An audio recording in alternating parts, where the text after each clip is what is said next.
গণ অধিকার পরিষদের নেতা জনাব বাদল মেম্বারের স্মরণসভা গলাচিপা উপজেলার পাতাবুনিয়া বাজারে সন্ধ্যার পর অনুষ্ঠিত হয়েছে। আমরা সেই সমাবেশ শেষে 10:30টার দিকে আমরা আমাদের গলাচিপা শহরে আমরা ফিরব। সেই মুহূর্তে আমরা জানতে পারি যে এই গলাচিপা 10 মিনা থেকে বিএনপির মনোনয়ন প্রত্যাশী নেতা জনাব হাসান মামুনের অনুসারীরা রাস্তায় গাছ ফেলে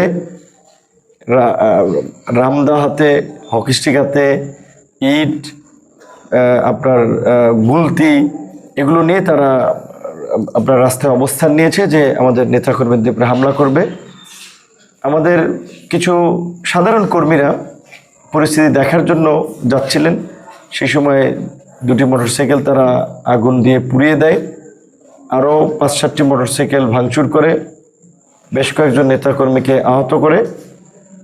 এবং ইতিমধ্যেই আমরা খবর পাই যে আমাদের এই গলাচিপা 10 মিনায় প্রায় 8 থেকে 10টা অফিস তারা ভাঙচুর করে, বিভিন্ন জায়গায় আমাদের ব্যানার, ফেস্টুন সেগুলো ভাঙচুর করে।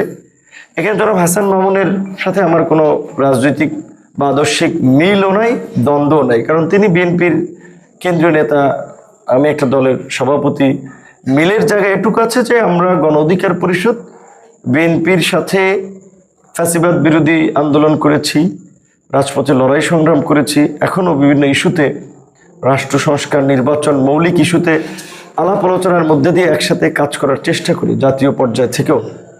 সেখানে আঞ্চলিক পর্যায়ে জনাব হাসান মামুনের সাথে আমার ওই ধরনের কোনো রাজনৈতিক সম্পর্ক নাই। বিএনপির একটা বড় রাজনৈতিক দল, হাসান মামুন রাজনীতি করতে চাইলে, প্রোগ্রাম করতে চাইলে তার নেতাকর্মীদের নিয়ে করবেন।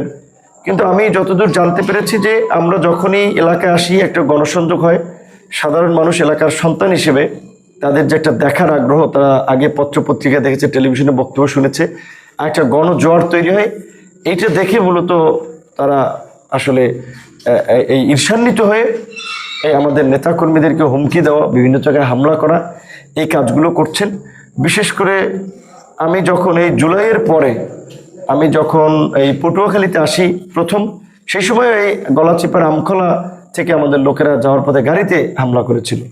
এবং গত রোজার ঈদেও 10 মিনার আলীপুরাতে আমাদের নেতাকর্মীদের খেলায় তারা সেই স্টেজ বেস্টেজ ভাঙচুর করে, এইবার ঈদের আগে এবং আসার পরেও আমাদের কয়েকজন নেতাকর্মীকে মারধর করে।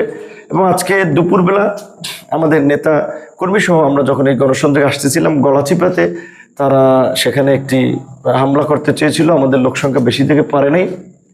তো এখন একটা ঠুনকো অভিযোগ তুলে যে তারা আজকে এই পরিস্থিতি তৈরি করলো, এটা অত্যন্ত নিন্দনীয় ঘটনা, একটি অনাকাঙ্ক্ষিত ঘটনা। বিএনপির শীর্ষ নেতৃবৃন্দকে জানিয়েছি, দেখি তারা কি ব্যবস্থা নেয়।